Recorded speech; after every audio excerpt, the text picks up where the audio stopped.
أعوذ بالله من الشيطان الرجيم. بسم الله الرحمن الرحيم. اللهم اهدنا الصراط المستقيم. اللهم فقهنا في الدين. اللهم افتح علينا حكمتك وانصر علينا من خزائن رحمتك يا أرحم الراحمين. Rabbis rahli sodri wa yassirli amri wahlul uqdatam min lisani yafqahu qawli. Assalamualaikum warahmatullahi wabarakatuh.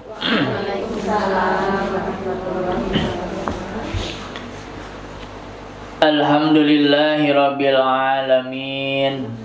Alhamdulillahilladzi ja'ala sakinata fi qulubil mu'minin liyazdadu imani ma imanihim. Asyhadu an la ilaha illallah wahdahu la syarikalah wa asyhadu anna Muhammadan abduhu wa rasuluh allazi la nabiyya ba'dah. Allahumma shalli ala sayyidina Muhammad wa ala ali sayyidina Muhammad. Ya ayyuhallazina amanu taqullaha haqqa tuqatih wa la tamutunna illa wa antum muslimun. Amma ba'du. Qala Allah ta'ala fil Qur'anil Karim. A'udzu billahi minasy syaithanir rajim. Bismillahirrahmanirrahim. Surah 64, Surah At-Taghabun ayat 14. Ya ayyuhalladzina amanu inna min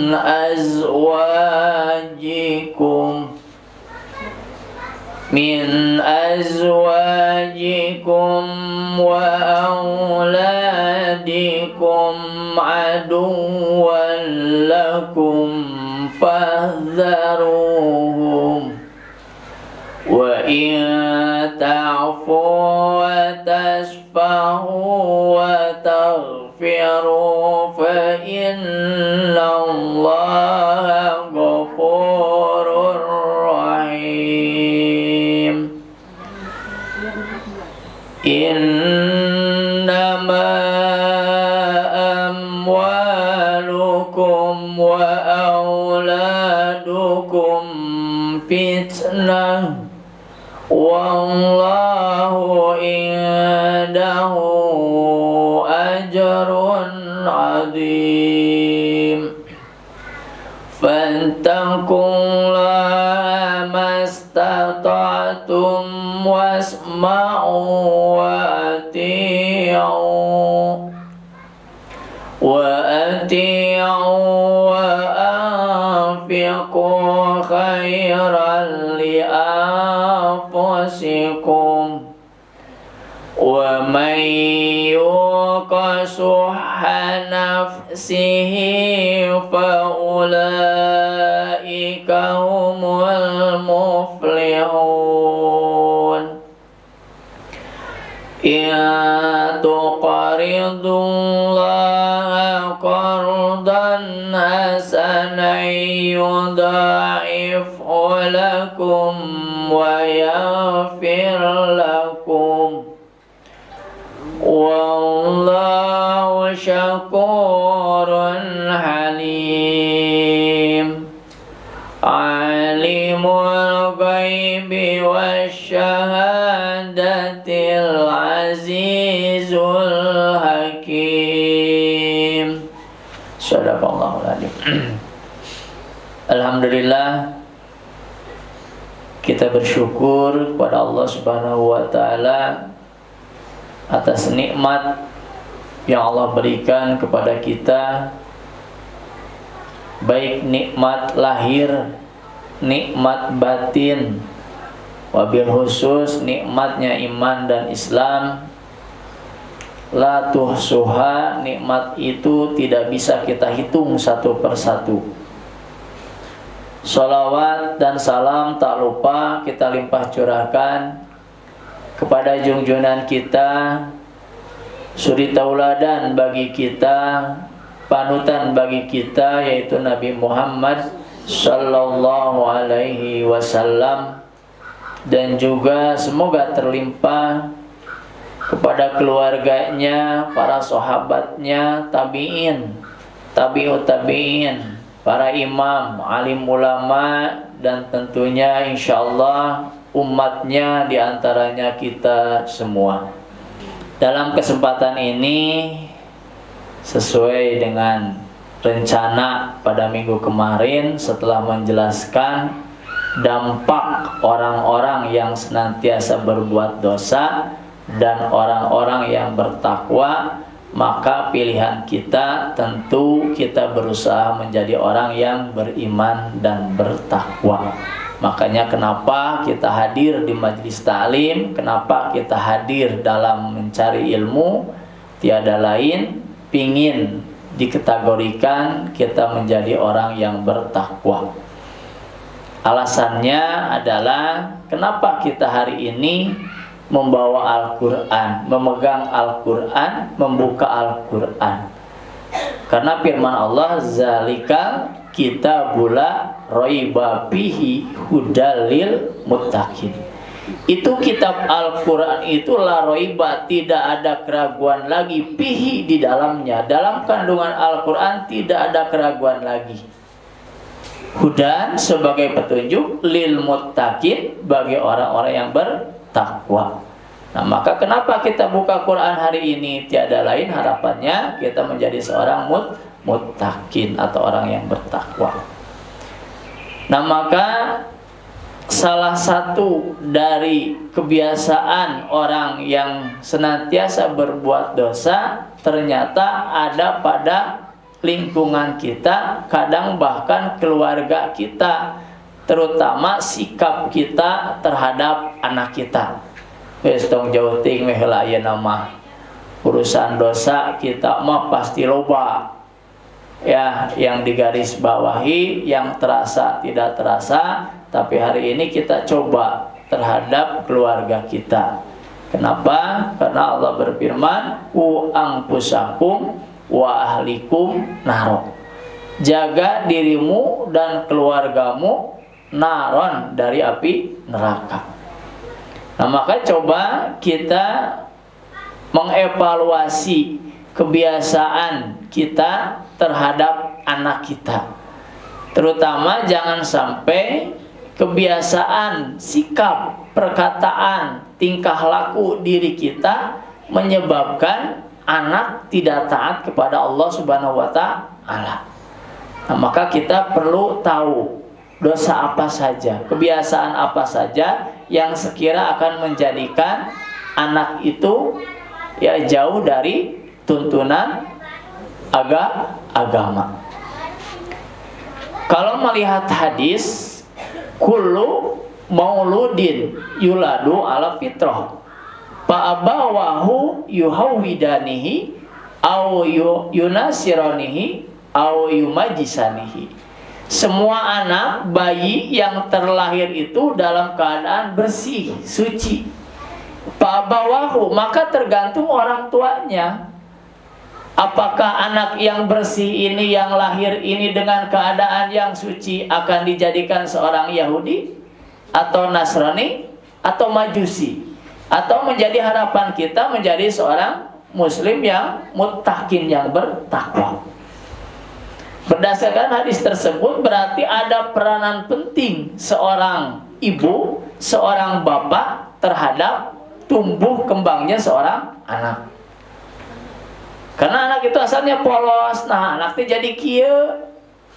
Bisa jadi ada pola asuh yang salah, ada contoh yang salah. Nah, maka kita coba mengevaluasi kebiasaan apa saja yang akan menimbulkan ya karakter anak menjadi jauh dari Allah Subhanahu wa Ta'ala, atau bahkan minder di hadapan teman-temannya. Kalau melihat ayat yang tadi diangkat sebelum ke sana, coba ayat yang tadi diangkat surah At-Taghabun surah 64 ayat 14, Allah berfirman, "Ya ayyuhallazina amanu." Wahai orang-orang yang beriman. Orang yang beriman dipanggil oleh Allah Subhanahu wa taala. Tidak ya ayuhan nas, seluruh manusia tidak, tapi khusus dalam ayat ini Allah memanggil kepada orang yang beriman. Kenapa? Agar keimanannya sempurna. Maka dipanggil oleh Allah Subhanahu wa taala, orang yang beriman diberitahu oleh Allah Subhanahu wa taala bahwa inna min azwajikum, sesungguhnya min azwajikum, dari istri-istri kalian. Makanya banyak yang menafsirkan bahwa azwaj itu adalah pasangan. Kalau di sini disebutkan istri, berarti hanya berlaku kepada perempuan. Tapi kalau ini disebutkan azwaj itu pasangan, berarti bisa berlaku pada suami. Artinya min azwajikum, dari istri-istri kalian itu, wa auladikum, dan anak-anak kalian, aduan, ada yang menjadi musuh.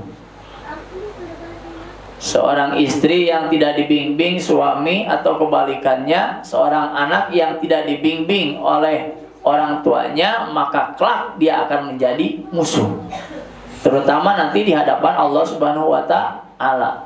Anak diproses, anak dihisab. Takdir qadarullah, anak ditakdirkan masuk ke dalam neraka. Kata anak, nanti dulu, jangan dulu saya dimasukkan ke dalam neraka.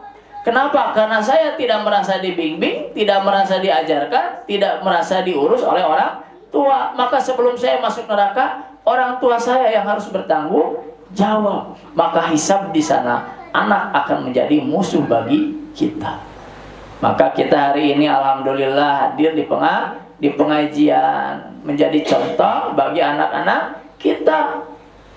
Karena suatu saat anak akan menyoal, naon ari ngaji, naon ari sholat, naon ari zakat. Anak tidak tahu, tidak diberitahu oleh orang tua, suatu saat dihisab, maka anak akan menyalahkan orang tua. Begitupun azwaj, istri atau pasangan, tidak dibimbing oleh suami atau istri tidak membimbing kepada suami, suatu saat akan menjadi musuh.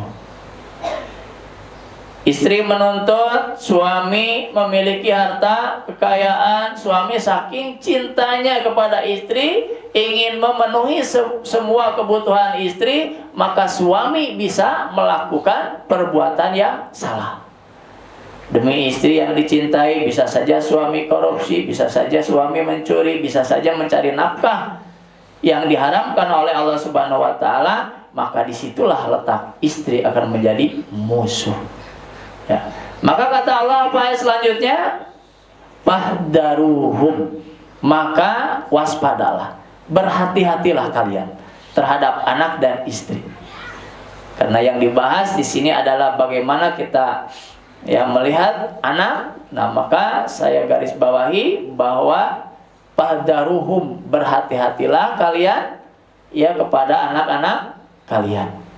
Wa in ta'fu, dan jika kalian memaafkan, wa tasfahu, dan kalian berlapang dada, wa taghfiru, dan kalian memberi ampunan, fa innallaha, maka sesungguhnya Allah ghafurun, maha pengampun, rahimun, maha penyayang. Tidak manusia Allah menjadi orang yang paling sempurna. Salah sudah menjadi salah satu ciri terhadap manusia. Namanya juga manusia. Al-insan mahlul khata wa nisyan. Manusia mah tempatnya salah dan lupa. Maka di sela-sela kesalahannya, di sela-sela dosanya, maka harus ada saling memaafkan. Tidak selamanya suami benar, kadang istri benar, kadang suami benar, kadang istri salah, suami salah, anak kadang-kadang salah, orang tua kadang-kadang juga salah di hadapan anak. Maka wa in ta'fu, kata Allah, jika kalian memaafkan, wa tasfahu, dan juga berlapang dada terhadap kebiasaan anak, karakter anak yang beda-beda, kadang-kadang membuat kesel, kadang-kadang membuat jengkel. Duh, eta ningali budak meni muter we hese dibenerkeunana teh, hese di bejan teh, ngagorowan teh asa geus beak dengkak urat beuheung geus rek pegat, eta budak da asa jiga nu teu ngadenge. Wah, eta budak torek.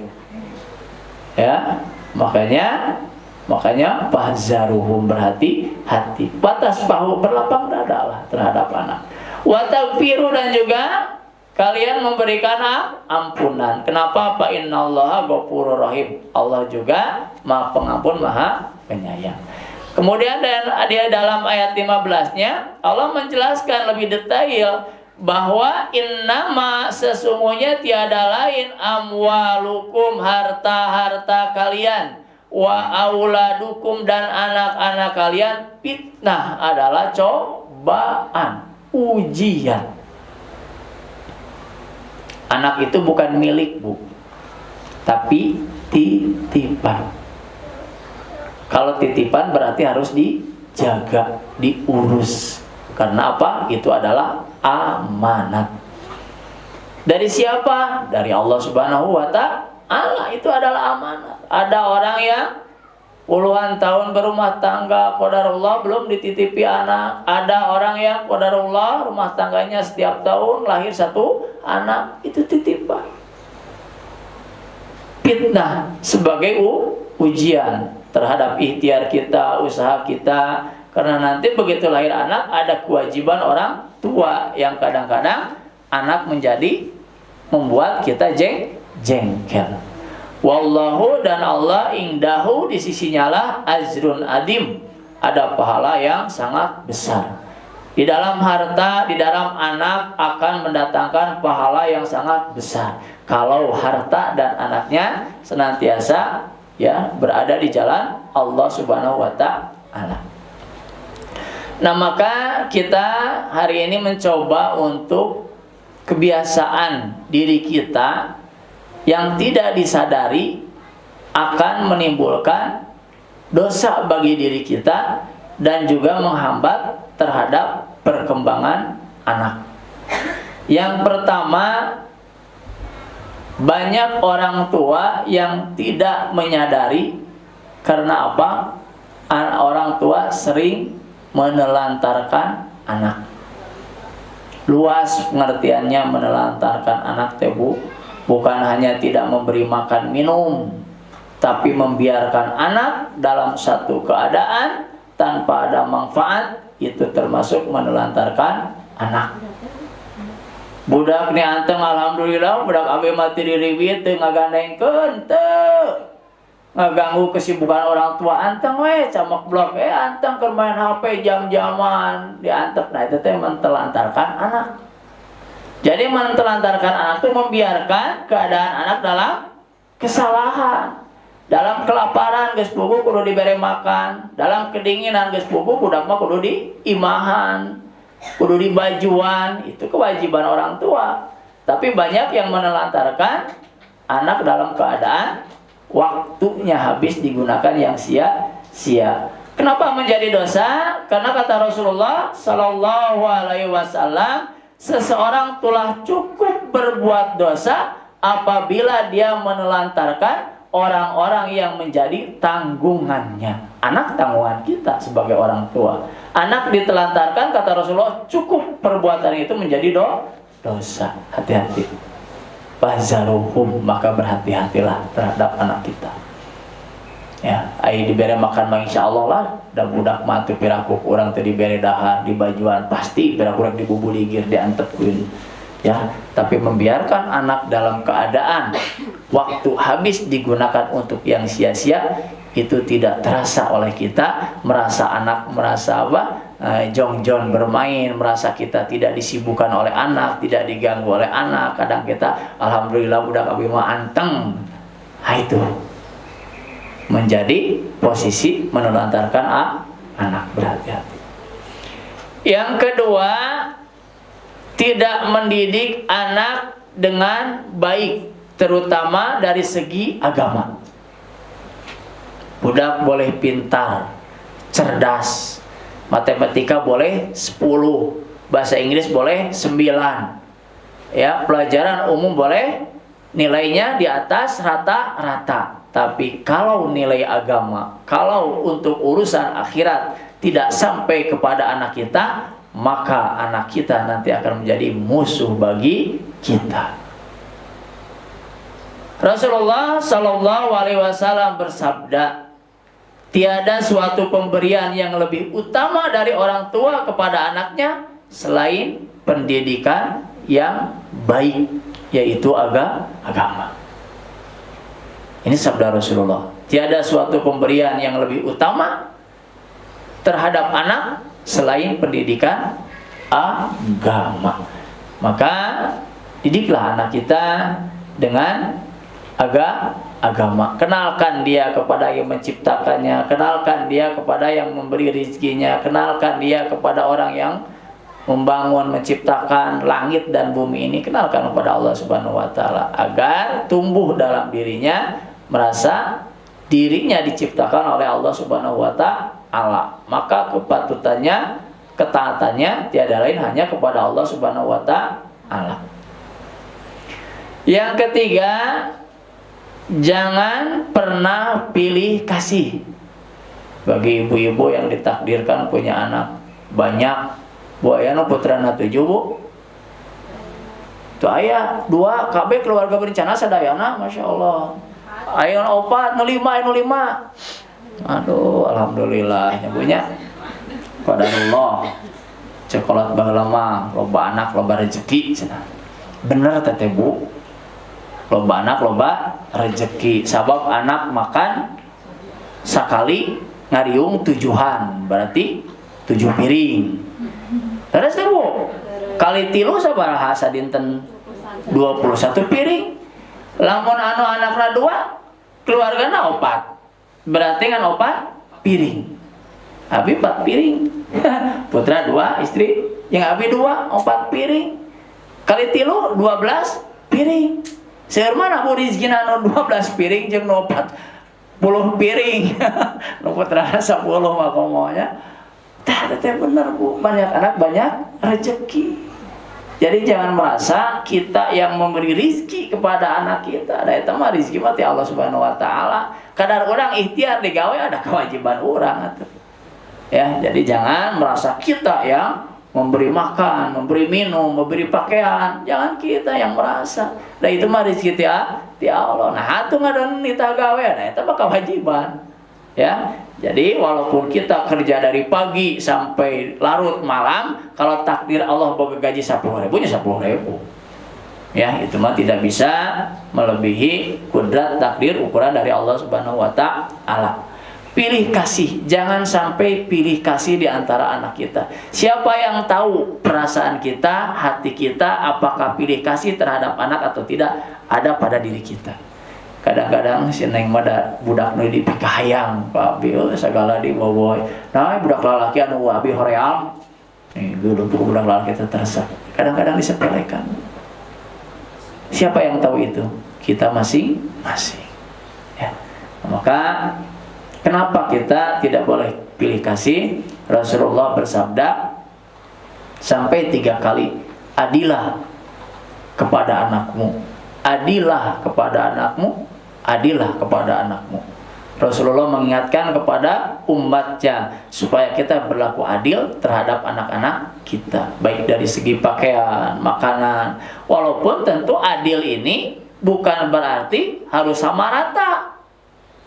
Anak orang nu kecil 1 tahun, anu gede kelas 2 SD, bekalna sarua, itu bisa. Ya, bekalna sarua 500 ewang, moal mah ibu kursi orok mah. Ya, kadang-kadang susuna, kadang-kadang ininya, anu gede pan geus teu disusuan, teu dipamilikeun susu, ganti dengan yang lain. Perasaan kita lah yang bisa menimbulkan adil terhadap anak itu, perasaan kita. Kita yang bisa membaginya. Anak kita yang SD dengan yang SMP moal sarua bekalna, lain teu adil. Lamun adil 500 ewang karunya nu di SMP. Moal cekap di SMP teh atuh tukang baso ngajeng-jreng. Kupatna, seblakna, segala aya di SMP, di SD rada mending. Ya, teu aya. Bekalna lamun sami tidak adil. Nah, maka adil itu ya bukan berarti sama rata, tetapi bagaimana menempatkan sesuatu tepat pada posisinya, itu adil, Bu. Ya. Dan adil terhadap anak itu bisa dirasakan oleh diri kita masing-masing. Ya, kata Rasulullah, adilah kalian kepada anak, adilah sampai 3 kali. Riwayat Abu Daud, Nasai, dan Ibnu Hibban, 3 rawi imam yang meriwayatkan hadis itu. Yang keempat, ini yang sering kita lakukan tetapi menimbulkan dampak yang sangat negatif terhadap anak adalah membanding-bandingkan anak kita dengan anak orang lain. Bahaya besar, Bu. Tuh tingali anak tetangga mau meni ranking kahiji mana yang menibelet ranking kahiji itu di tukang. Bandingkan dengan anak. Anak akan merasa rendah, terhina, bahkan merasa direndahkan. Ya. Itu karena apa? Karena kita membanding-bandingkan dengan orang lain. Kalau dibanding-bandingkan wajah nulur ada mal menang-menang atau anak orang. Anak orang putun 8, tuh tinggal di situ masalah 8, mana 8. Urang budak urang geus nilaina 8 tinggal di batur 10 atau mau menang-menang. Anak orang akan merasa menjadi rendah. Hati-hati. Jangan pernah membanding-bandingkan anak kita dengan orang lain. Apapun yang anak kita miliki, kelebihannya, kekurangannya, itu yang harus kita jaga, kita urus, kita pelihara. Kalau memang anak punya bakat, ya kita kembangkan. Selama bakat itu tidak menyalahi aturan agama, kita kembangkan dalam bidang apapun saja. Itu saya sering. Kalau anak sering megang palu, ya arahkan ke kita. Tong jadi tukang bangunan heula minimal, jadi hakim heula sarua nyekel palu, kan gitu. Udah teh tileuletik cekel pestolan we terus arahkeun tong dicarekan jang bisa jadi bangsa tong nyebut pestol. Lain. Minimal dukung atau jadi polisi, jadi tentara anu soleh ya. Nah, ini adalah yang tahu pada diri anak kita adalah orang tuanya atau diri kita masing-masing terhadap anak kita. Sekali lagi tidak layak, tidak pantas ya kita membanding-bandingkan anak kita dengan orang lain. Karena apapun yang Allah berikan itu adalah sebagai ujian, sebagai titipan amanah yang harus kita urus, kita jaga apapun. Ya, takdir Allah memberikan kepada anak kita. Yang kelima, jangan pernah berkata kasar. Panggilan terhadap anak itu adalah doa. Saking ku amakna urang eta ngali kalakuan budak, si monyet. Sering, Bu? Sering ada ngono kitu? Ibu asok. Kade ulah, Bu.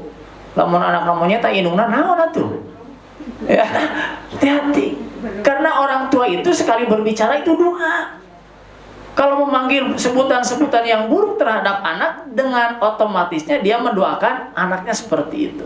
Maka pantesan moal berubah-ubah anak urang. Ya, maka tuh gorowan, seker amok-amok deh. Dasar si soleh, gitu atuh. Amok nama hati-hati amok, kekerot mah kekerot, ai doa mah keluar si soleh sudah jadi doa, jadi budak orang soleh. Itu, Bu, ya. Jadi jangan sekali-kali kita memanggil kepada anak kita dengan panggilan yang buruk, walaupun dalam keadaan marah semarah apapun. Ya. Yang kasih beri Bu ini, Bu. Kelima, ini kegenapnya, Bu. Yang keenam, jangan kita terlalu mengekang anak.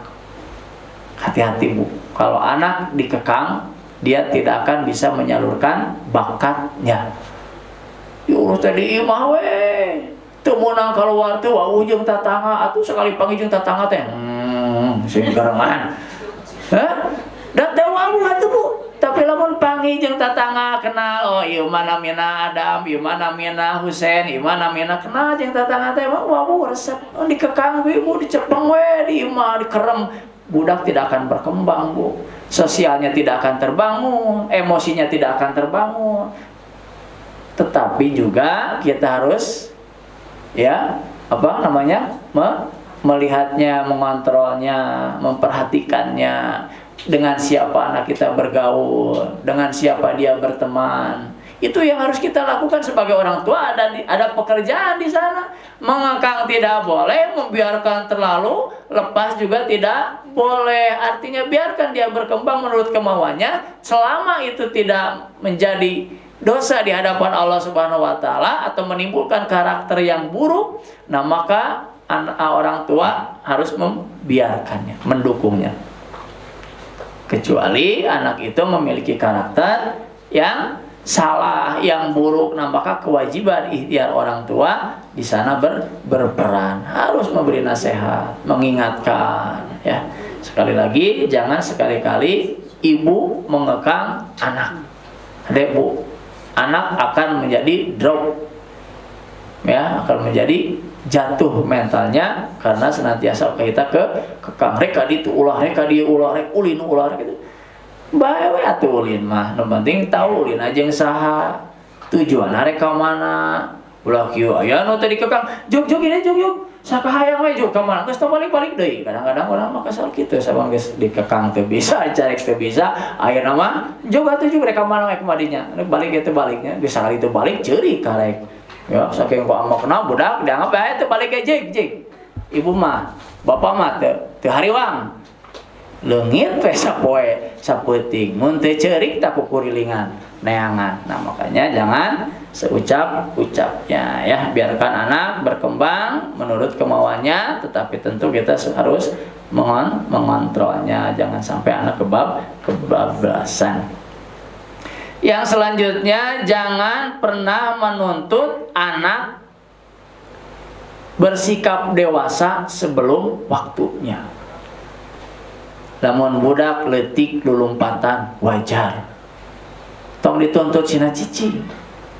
Budak teh cerewet wajar, ya. Budak teh teu daek cicing wajar. Budak teh nanya wae cerewet wajar, tong dituntut lebih dewasa, ada can waktunya. Jangan pernah sekali-kali menuntut anak dewasa sebelum waktunya, karena ada masanya, masa balita. Tahu balita bu?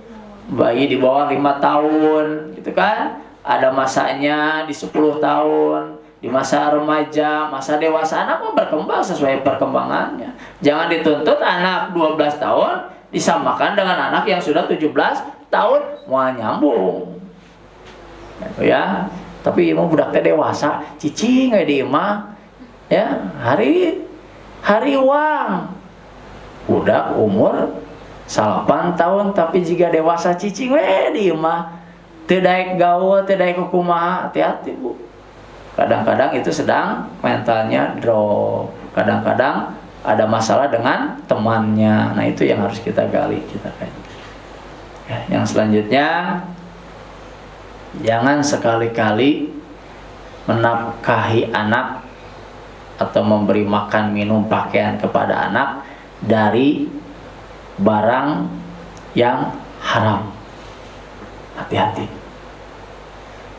Pengen ngebahagiain anak, segala diberikan, tapi dari hasil kerja yang haram, nah maka anak akan tumbuh besar dengan barang yang haram. Di dalam darahnya akan mengalir barang yang haram. Maka ke depan anak akan sulit dikendalikan karena sering makan barang yang haram. Maka hati-hati. Memberi nafkah itu harus betul-betul, ya, barang atau usaha yang halal. Yang selanjutnya, yang terakhir saja, sebagai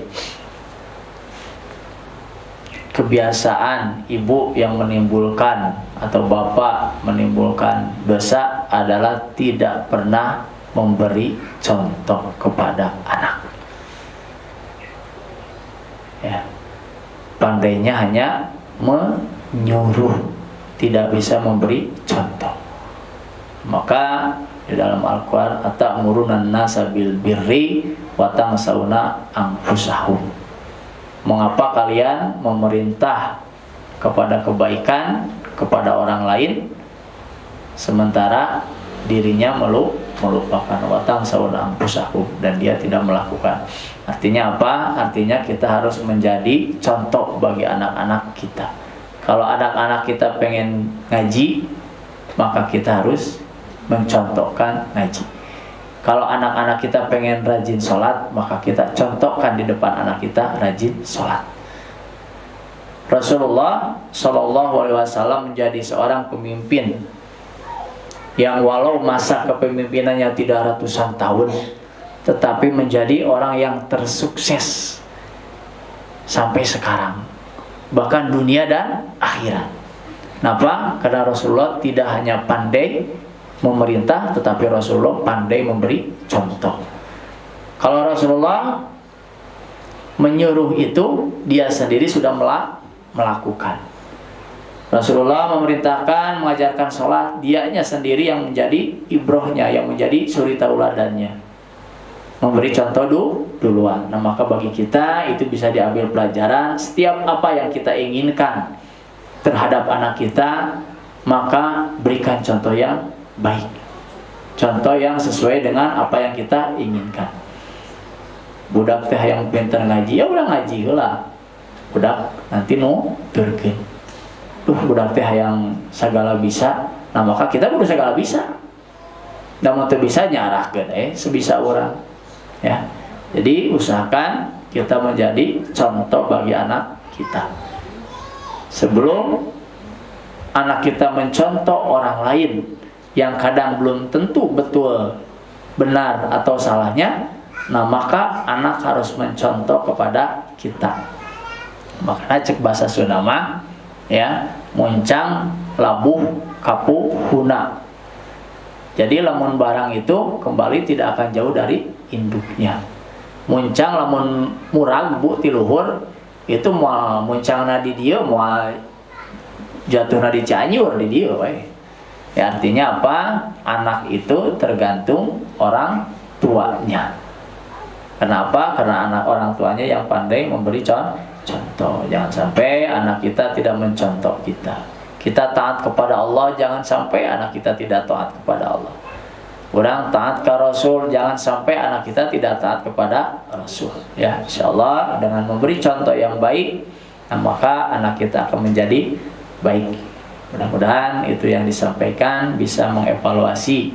Kalaupun ada kebiasaan yang buruk kita lakukan terhadap anak kita hari ini, seperti mentelantarkan, terutama dari segi waktu, kemudian membiarkan anak asik bermain sendiri, nah itu kita bisa rubah sedikit demi sedikit dari sekarang.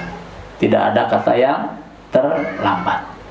Nasihat menjadi kewajiban bagi orang tua terhadap anak, wayahna cerewet. Ya, jangan sampai tidak cerewet kepada anak. Dengaran lagi anak. Anak itu bagaikan tunas. Kalau tunas itu nyondongna kemana we? Nuka kidul, nuka kaler. Ada tunas lurus? Enggak, Bu. Tunas mah bengkok. Enggak ada tunas yang lurus, di pinggir kan datangna. Nah, kalau tunas yang bengkok ini kita biarkan, dia akan melonjor semakin bengkok. Tapi kalau tunas ini yang bengkok kita arahkan sedikit demi sedikit menurut perkembangan usianya, dipaksa tunas itu patah. Paksa tunas teh bengkok, kurang dilempangkan, dipaksa patah. Begitu juga anak. Kalau anak sedang belok kita paksa, ya salah besar. Nah, maka harus penuh kesabaran meluruskan tunas.